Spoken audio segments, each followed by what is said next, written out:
I have the great joy of introducing the speaker for the day. Some months ago, I sent him an email, the subject line of which read, "Just say yes." And happily, he did. I asked him at lunch, by his count, the book on which he is still working, what number might that be? And he said, 13. I'm still trying to finish reading a 13th book. As you know, Bill is a treasure, and if you wonder what it took for us to recruit him to Chapel Hill, we failed our first time. He would not come. Later, he was invited to spend some time at the National Humanities Center, and while there, he met a young lady to whom he also could not say no. And happily, when we asked him a second time to come to the University of North Carolina at Chapel Hill, he said yes, and that was in 1982. He received his Bachelor's of Arts degree in history at Cornell, his master's and doctorate at Columbia. He holds honorary degrees from Colgate and Columbia, and I hope you'll give a very warm Old Students Club welcome to William E. Leuchtenburg.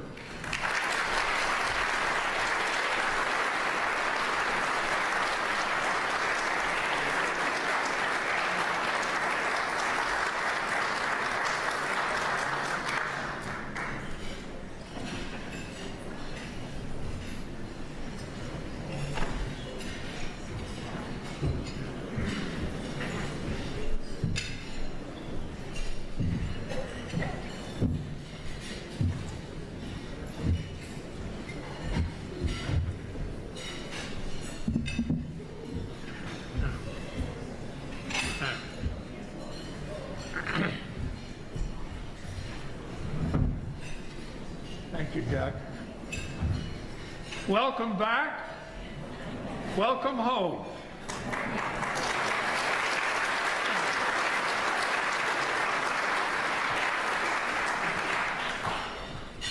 We meet today 50 years after the year of our Lord, 1969.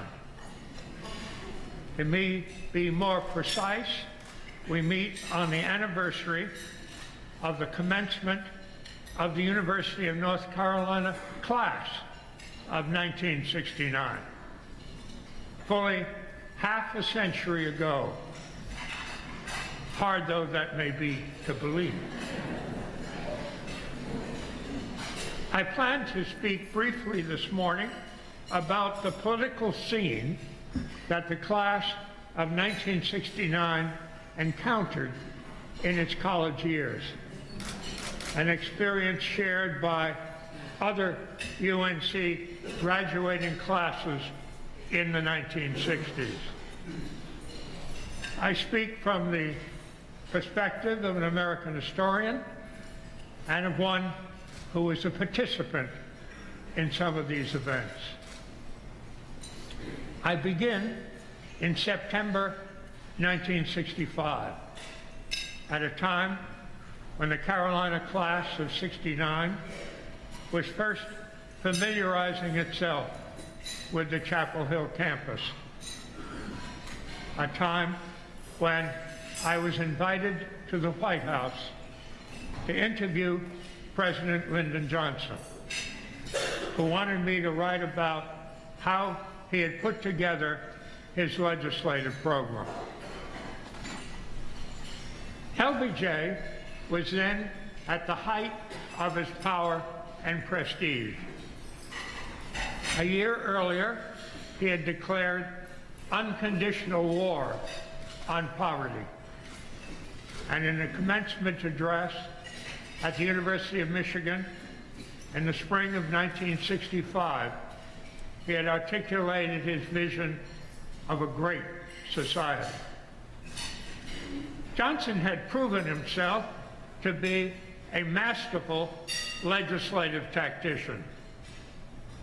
John F. Kennedy's program had bogged down in Congress in the final weeks of his life. But LBJ, drawing on years of experience in both House and Senate, as Majority Leader and as Vice President, knew how to push the buttons of power. Synchronized columnists described what was called the Johnson treatment. He moved in close, his face a scant millimeter from his target, his eyes widening and narrowing, his eyebrows rising and falling.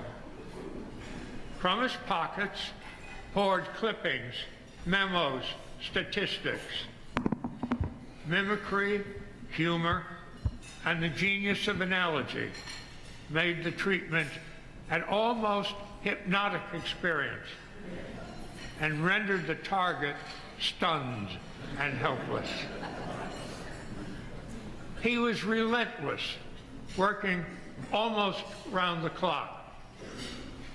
He once called a senator at 3 in the morning, saying, "I hope I haven't awakened you."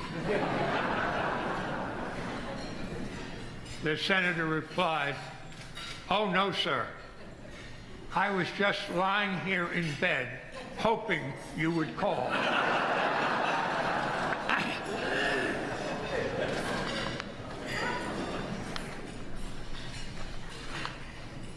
Pardon me. Sorry. Johnson, one of his closest aides, said, was quick with the hustle of a man who had much to do in little time. He had a grandiose vision. As one historian wrote, Johnson hated subtraction and division. He loved addition and multiplication. Yet he also reached out to moderates, especially by showing he was fiscally prudent through symbolic acts such as dimming the lights in the White House. LBJ, it was said, stood for Light Bulb Johnson. Johnson's greatest achievement in his first year was the Civil Rights Act of 1964. In his first address to Congress after taking office, he said, "We've talked long enough in this country about equal rights. We have talked 100 years and more. It is time now to write the next chapter and to write it into books of law."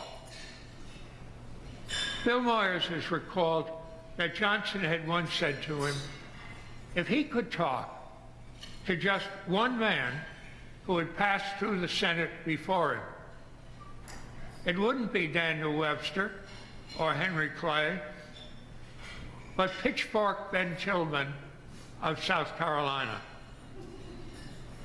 Johnson explained, here was a fella who stood up for farmers and sent the bankers and lawyers packing.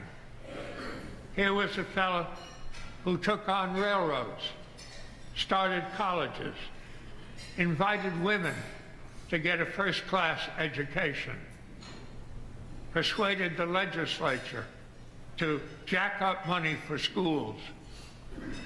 And yet, here was a fellow who took the vote away from colored folks, who got so passionate about these things, he almost got kicked out of the United States Senate. Except for the poison of race, he might have been President of the United States. I'd like to sit with him and ask how it was to throw it away for the sake of hating. Johnson also believed that time was running out. Years before, he had told a top aide, "The Negro fought in the war, and he's not going to take this shit any longer." At a session with Senator Humphrey, he said, "Hubert, the country can't go on like this. Little girls are getting their heads busted open because they want to drink a Coca-Cola at the soda fountain at Richard's department store in Atlanta." In his Senate years, he had often joined the faction opposed to civil rights. But a couple of weeks after becoming president, he summoned Senator Richard Russell of Georgia to his office. He greeted him with a bear hug and told his longtime mentor that he could not have reached the White House without him.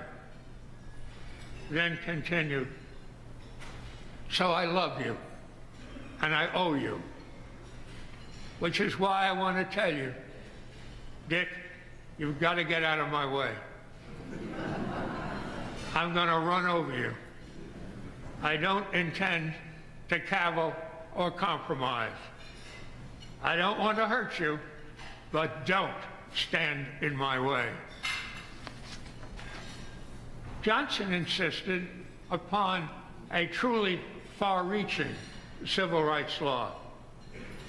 When the Republican leader Everett Dirksen balked at provisions in the bill such as ending Jim Crow restaurants, Johnson said, "Without those sections, there's no damn civil rights bill worth a fart in a hailstorm."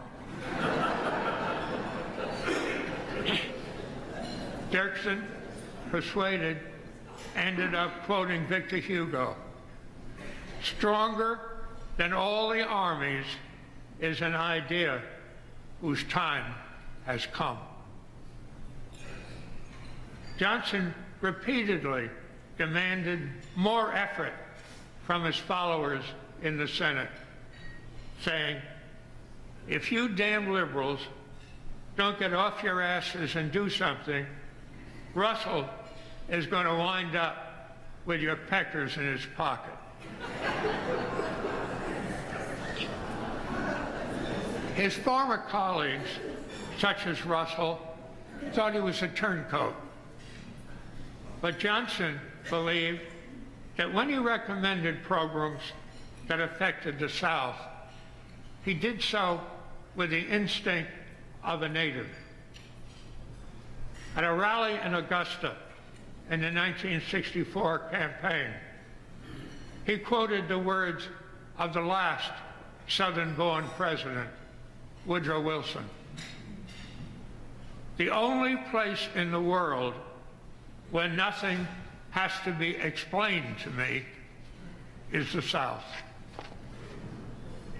Johnson went on, "I know the burdens the South has borne. I know the troubles the South has seen. I know the ordeals that have tried the South through all of these years. And I want to see those burdens lifted off the South. I want the ordeals to end and the South to stand where it should stand, as the full and honored part of a proud and united land." Southern particularism on race, Johnson had some time before concluded, exacted too high a price. Quite apart from the pain it inflicted on blacks, to which he was not insensitive, racism was an indulgence Southern whites could not afford if they expected to thrive in the global economy of the second half of the 20th century. Alabama's space program in Huntsville, Alabama, needed scientists, he told a writer. And no Einsteins would go to a place where they thought George Wallace ate people like them for breakfast. Lady Bird later said, "Don't think he was a red-hot civil rights man back in '37, which is when he first entered Congress. But when he finally got up to the presidency, there's something about that job that's a cold and shivery feeling. When you become president, that's your time to strike." When Americans went to the polls in 1964, they confronted a sharp choice between Johnson, who had just pushed through the civil rights law, and the Republican nominee, Barry Goldwater of Arizona, one of the very few senators outside the South to vote against it. To hold the South for the Democratic Party, Johnson, in 1964, sent his wife on an 8-state tour of the region. In the Upper South, she found audiences friendly, nowhere more so than in Raleigh, where the president, who flew in for a night rally of close to 30,000 people, was so cheered by the enthusiasm that he would not stop talking until his wife told him to shut up. But as the Lady Bird special got deeper into the South, crowds at some spots were so nasty that the Secret Service had to move in to rescue the women volunteers and spirit them back to the train. Far worse almost happened in Mississippi. There, the Ku Klux Klan planned to blow up a railroad bridge that the Lady Bird special was intended to cross near Biloxi, but the plot was thwarted. Lady Bird did an excellent job, but Johnson wound up losing several Deep South states to Goldwater as the South became, for the first time ever, the chief political base for the Republican Party. During these years, I was NBC's election night analyst, writing for Huntley and Brinkley. As I settled down to write on election night 1964 in the NBC studio, I knew Johnson labored under certain handicaps. No resident of a southern state had been elected to the White House since Zachary Taylor, more than 100 years before. And no one from a former Confederate state had ever made it. But as the returns rolled in, I wrote that Johnson was carrying all of the Northeast, first time in history Vermont voted Democratic, all of the Midwest, all of the Upper South, all of the Great Pines, all of the Pacific Coast.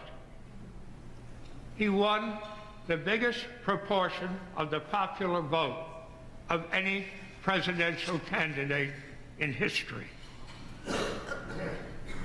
Having swept into Congress with him colossal majorities, Johnson in 1965 fired off a series of salvos for new legislation, and he got virtually everything he sought.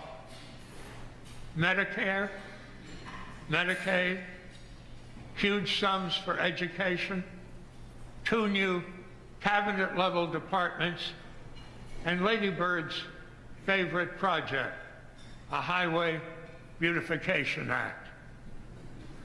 Throughout 1965, the United States witnessed a new national rite, the pageant of presidential bill signing. He put his name to the Federal Aid to Elementary Education bill at the one-room schoolhouse in Texas he had attended as a child, and invited his former teacher to sit on his lap. On a bright autumn day in the Rose Garden, in the presence of such luminaries as Agnes DeMille, he affixed his name to a federal aid to the arts measure. And in the shadow of the Statue of Liberty, looking out toward Ellis Island, he signed a bill revamping immigration policy. One of the most important pieces of legislation in 1965 emerged from an alliance between Johnson and Martin Luther King.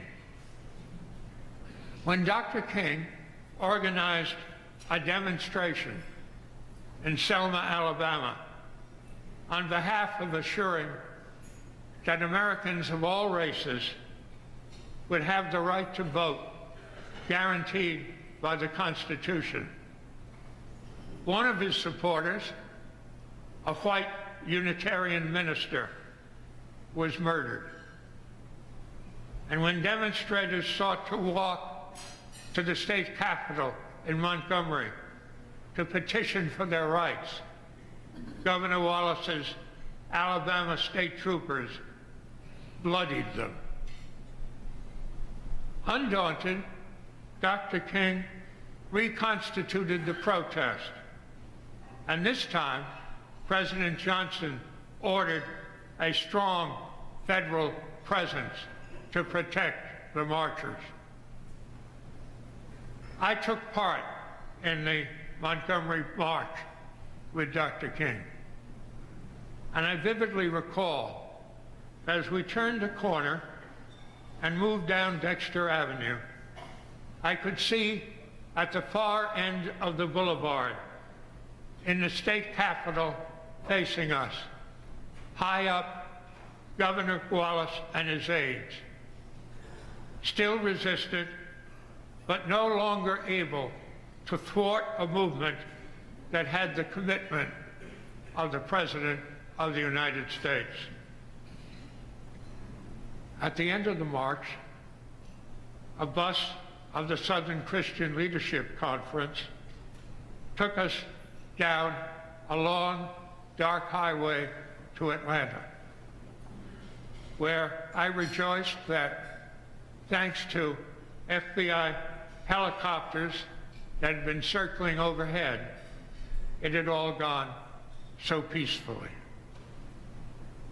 Not until the next day did I learn that on that same dark highway, one of our number, a white woman from Detroit, had been overtaken and murdered. The Voting Rights Act of 1965, enacted at the start of the freshman year of the Carolina class of '69, brought electrifying results.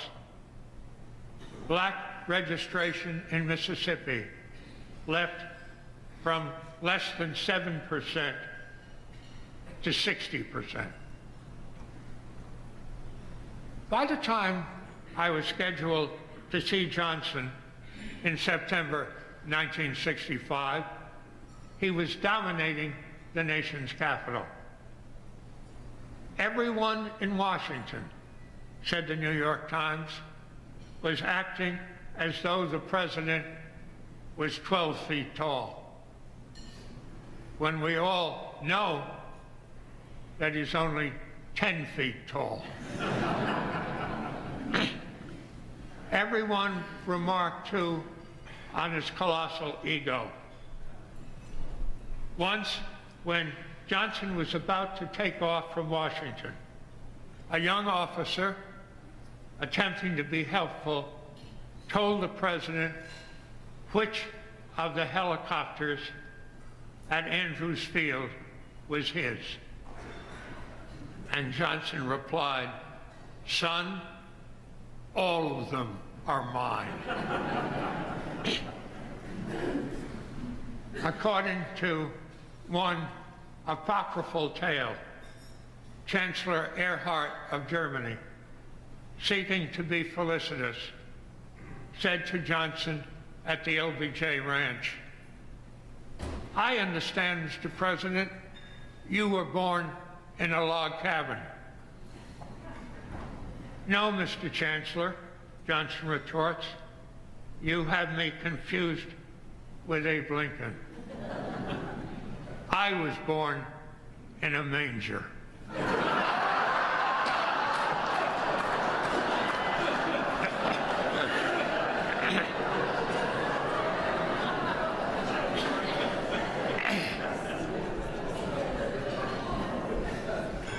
I later, pardon me just one second.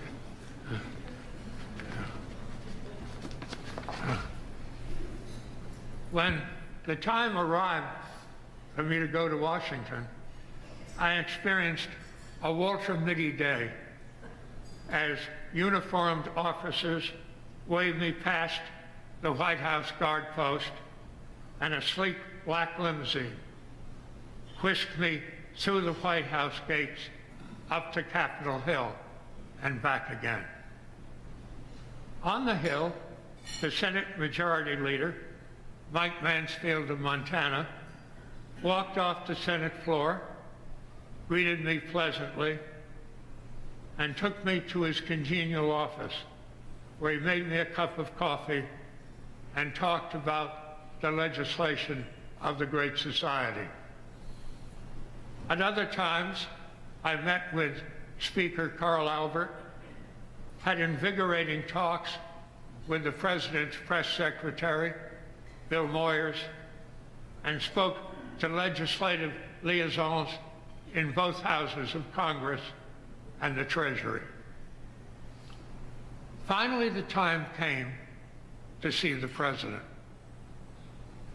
When he emerged, a little after 6, I was immediately struck by how huge he was and of the way he seemed to exude an almost animalistic, coiled fury. A subsequent press secretary, George Reedy, has written, "By sheer size alone, he would dominate any landscape. And no one could avoid the feeling of an elemental force at work in his presence. One did not know whether he was an earthquake, a volcano, or a hurricane. But one knew that he possessed the force of all three combined, and that whatever it was, it might go off any moment." I later came upon a passage by one of his biographers, a Texan, about LBJ, leading you through the White House as if he owned it, which for his time he did. He cuffed you with his rough anger.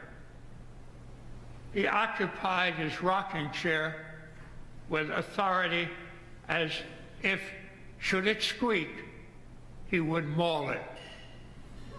There was threat, ferocity, real danger in him. I was also reminded of what one of my former Columbia graduate students, Congressman Steve Solars, once told me he had heard from an LBJ White House aide.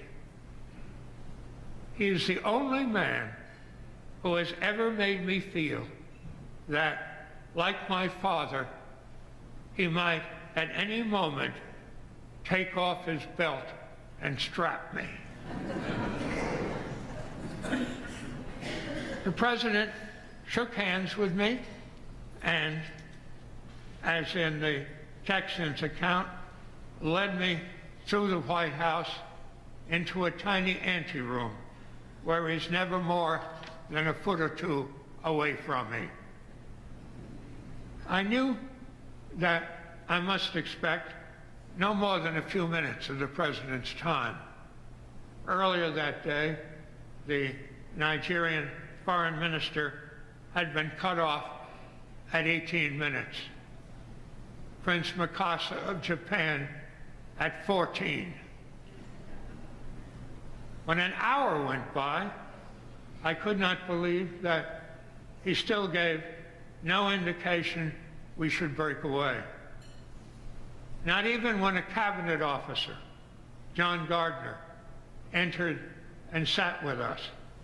Not even when Lady Bird, just back from promoting highway beautification in Peoria, came in, did the president stop talking, save when she kissed him. Again and again, he revealed his jumbo-sized ego. Johnson had always presented himself as Franklin Roosevelt's disciple. When FDR died, a New York Times reporter found Johnson in tears, saying, "He was a daddy to me, always." But FDR's New Deal, Johnson told me, didn't amount to much, nowhere near what he had accomplished in 1965. At another juncture, he said, his voice turning mean, "No man knew less about Congress than John Kennedy. He never even knew enough to know how to get recognized. When he was young, he was always off to Boston or Florida for long weekends. The only way Sam Rayburn thought of him at all was as a very young-looking man who might be going to die of malaria. He was a Joe College man. He didn't have rapport with Congress, and Congress felt he didn't know where the ball was. I was stunned that at a time when the country was still grieving for the slain young president, Johnson could be so indiscreet, speaking to a stranger whom he knew was writing down his words for publication. Even more startling was the saying of two well-known, highly regarded Washington correspondents. "We treat those columnists as whores. Anytime an editor wants to screw him, they'll get down on the floor and do it for $3. That's their price." Johnson's vulgarity was an ineradicable part of him, and he was extraordinarily resourceful in employing sexual imagery. For nearly 40 years, I've been historical consultant to Ken Burns on his film.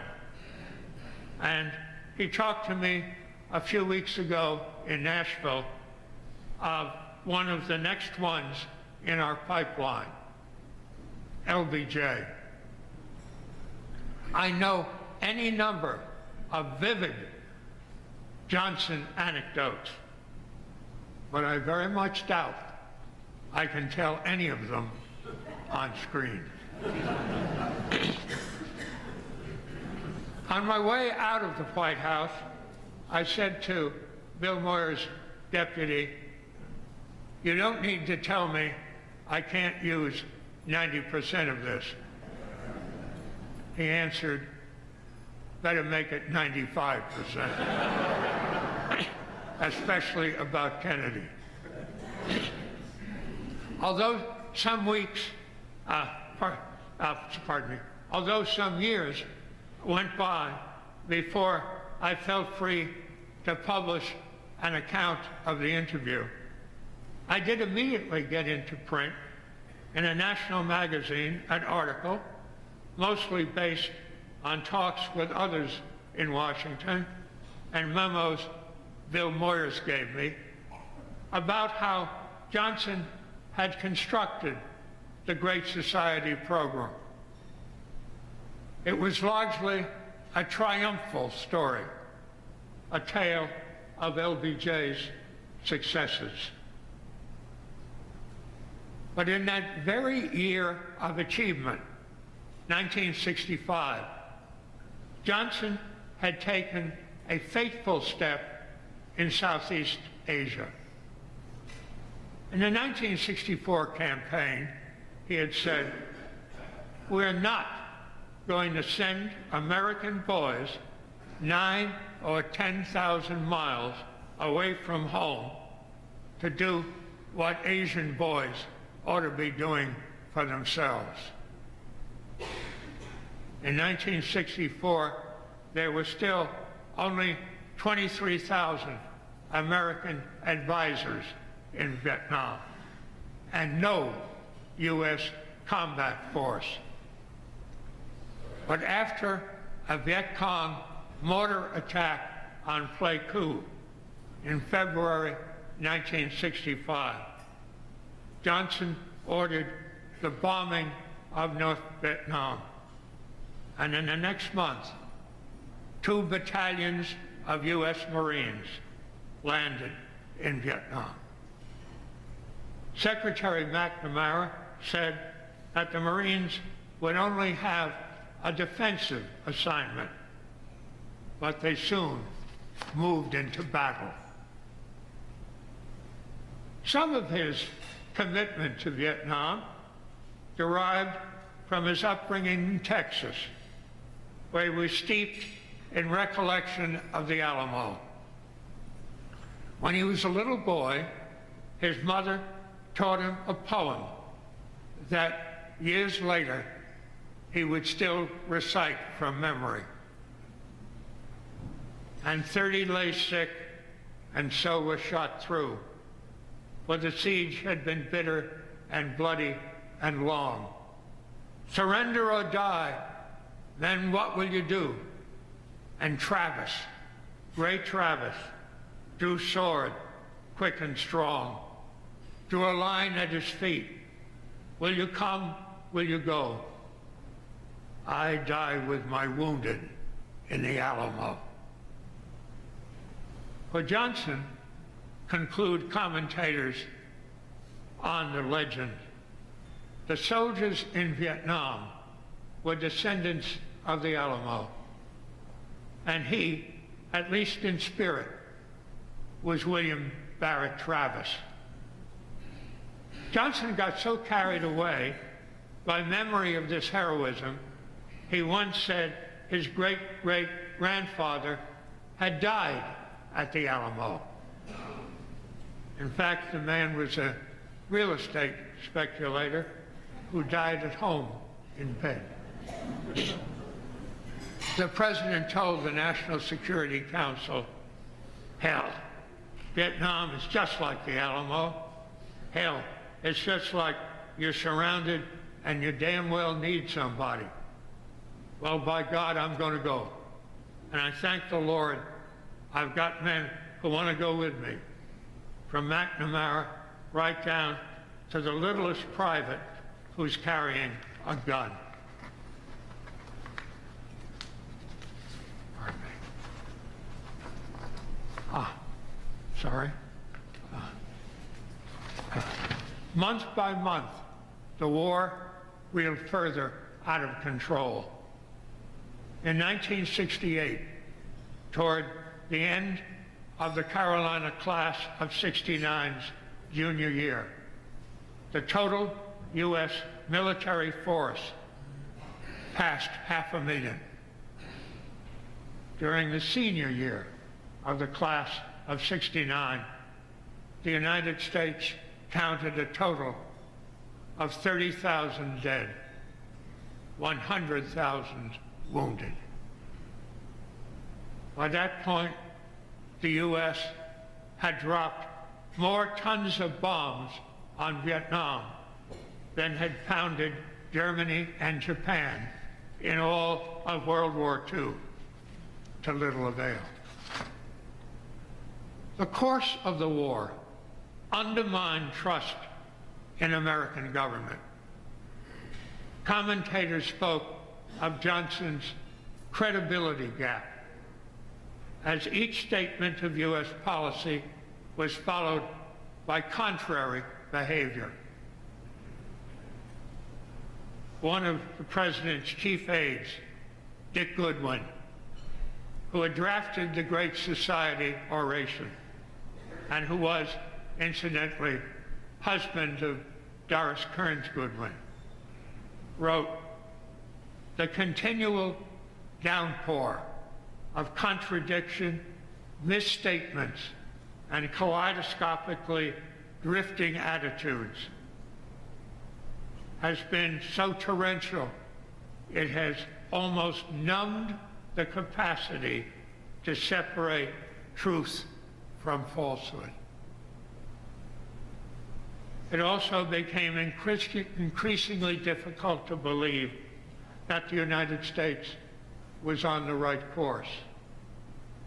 Goodwin said, "If I were to tell you today there was a guerrilla war going on in a small Asian country, and that you could send 500,000 men and spend billions of dollars and suffer thousands of casualties and still have no hope of winning, could anyone possibly choose that course?" Opposition to the Vietnam War and resentment about racial animosity plunged the United States into years of violence. One long, hot summer of riots followed the next. In Newark, New Jersey, 26 died and 1,200 were wounded. Detroit erupted in the worst upheaval in half a century. 43 killed, 2,000 injured. Martin Luther King, standing on the balcony of a Memphis motel, was murdered. In anguish, protesters burned out 20 blocks of a Chicago street. And in Washington, D.C., 700 fires spewed black smoke through the cherry blossoms and over the White House. On the Capitol steps, machine gunners stood guard. In Indianapolis, that night, Robert Kennedy, breaking the awful news about Dr. King to African Americans he encountered on a street corner, told them he could empathize with their grief because a white assassin had taken the life of his brother. He quoted Aeschylus, "Even in our sleep, pain, which cannot forget, falls deep by deep upon the heart, until in despair, against our own will, comes wisdom through the awful grace of God." Not many weeks later, Robert Kennedy, in his hotel room in Los Angeles, as he prepared to go downstairs to accept congratulations on his victory in the California presidential primary, murmured, I think we can end the division within the United States, the violence. Moments later, downstairs, he was shot and killed. Rage against racism and the Vietnam War also triggered violence on college campuses across the country. 1 month after the murder of Dr. King and the ensuing riots, students at Columbia University seized 5 buildings, held university officials captive, and occupied the offices of professors, including mine. When one of my history colleagues spoke out against shutting down the university, students destroyed the manuscript of a book he had been working on for many years. At the end of a week of occupation, police came in and went berserk, swinging clubs, beating students, further radicalizing the campus. An unprecedented university-wide meeting of the faculty was called, including members of the medical faculty who came down from more than 2 miles to the north. As I walked out of that meeting, I thought, for the first time, I really understand Hobbes. We were in a state of nature before there was governance. At one point during that meeting, I heard a motion to create a faculty committee to run the university during this chaos, with members such as, and I heard my name. But in the tumult, I could not decipher anymore, and I headed off to catch a train to my home in Westchester. Not until the next morning, when I saw my name in the New York Times, did I learn that in the din, there'd been a motion to strike the words such as, and the meeting had approved it.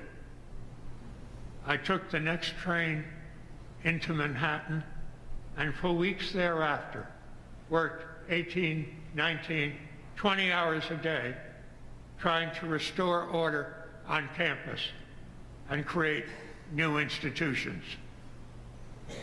The turmoil continued until well into the 1970s. I was elected to a newly created university senate, where we never knew when our meetings would be disrupted violently. One Columbia student was killed while making a bomb in a Greenwich Village townhouse. The explosion blew out the walls of the home of the occupant of the adjoining dwelling, Dustin Hoffman. The bombs were intended both to blow up the main Columbia building, Low Library, and to explode at a dance in Fort Dix, where soldiers would be dancing with their dates. After the killings at Kent State, I was asked to speak at a mass rally on the steps of Low Library. I denounced what had happened and Nixon's invasion of Cambodia, but I urged that the university not be shut down. In response, I was punched and kicked by a Maoist street fighter. The violence struck other campuses too. At the University of Wisconsin, a bomb killed a graduate student. At Pomona, a secretary was blinded. And when a custodian of the faculty club of the beautiful University of California at Santa Barbara, picked up a package destined for the club. He was blown apart. The only good thing to come out of my Columbia experience is that after 30 years on the faculty there, it opened me to the possibility of moving elsewhere, which led to my coming to Chapel Hill, where I've lived happily ever after.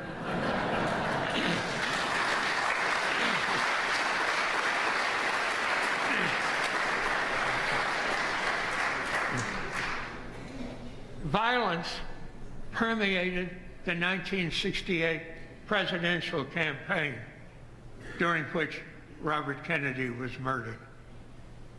At the Democratic National Convention in Chicago, delegates were badly beaten by Mayor Daley's police, who had been fearfully provoked by radical agitators targeting them to demonstrate that peaceful change was no longer possible in America.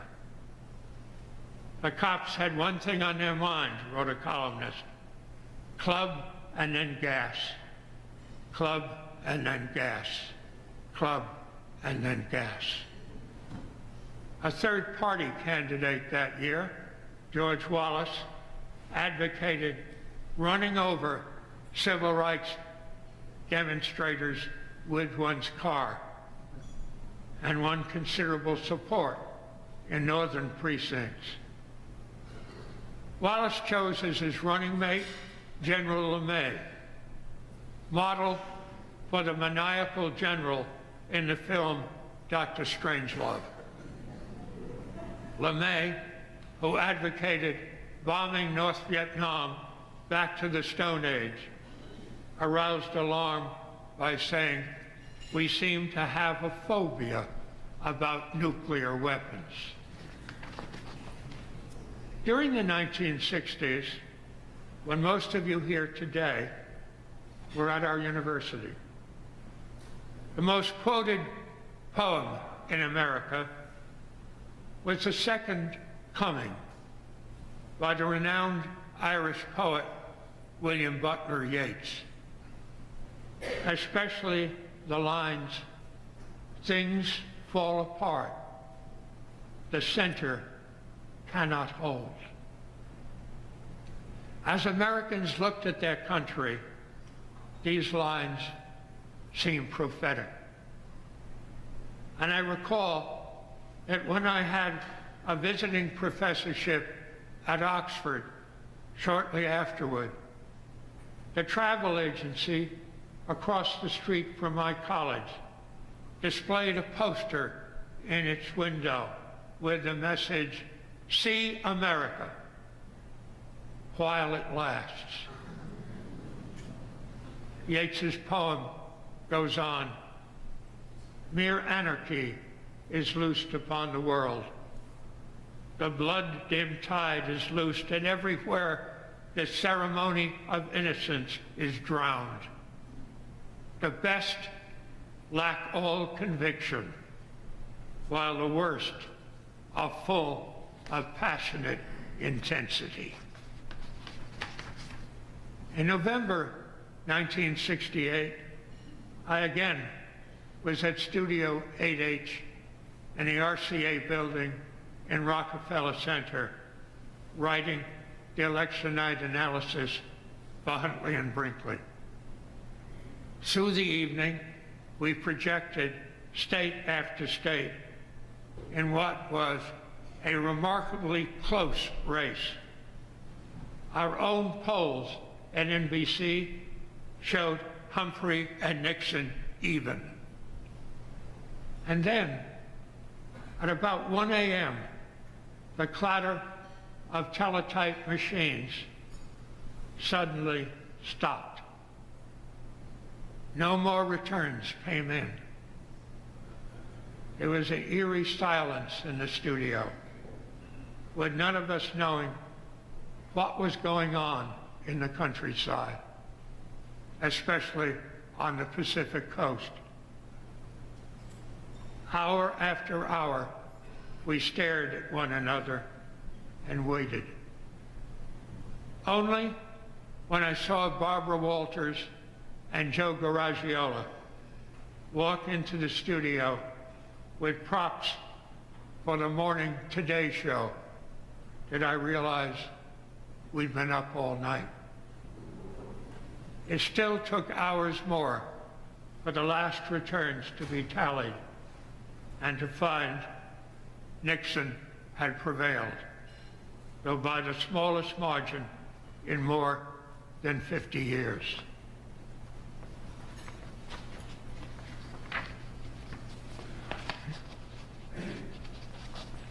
And so Lyndon Johnson, whose presidency had been crowned at first with such success, had to accept the reality that he would be succeeded by a man bent on leveling much that had been built. Lyndon Johnson, who had concluded that he dare not try to run for re-election, an observer has written, was chased out of the White House like a wounded bear fleeing hounds. At the 1969 inaugural, as Johnson bowed out, a team of British reporters observing Lady Bird thought there was something about the way she looked at her husband that brought to mind Kent's lines at the end of King Lear. He hates him much that would, upon the rack of this tough world, stretch him out longer. In the end, as the 60s sputtered out, the center did hold, if not very well. Foreign journalists, often excessively critical of America in these years, found themselves impressed by the bloodless transfer of authority. The Washington correspondent of the London Times concluded, some of the onlookers standing in the freezing cold as Nixon was sworn in remembered the bitter divisions, the loss of confidence, the fear that the country was coming apart. Yet, at the end of the year, the presidential election was held, and there was no violence as 69 million Americans went to the polls. The enormous power of the presidency passed peacefully from one man to another.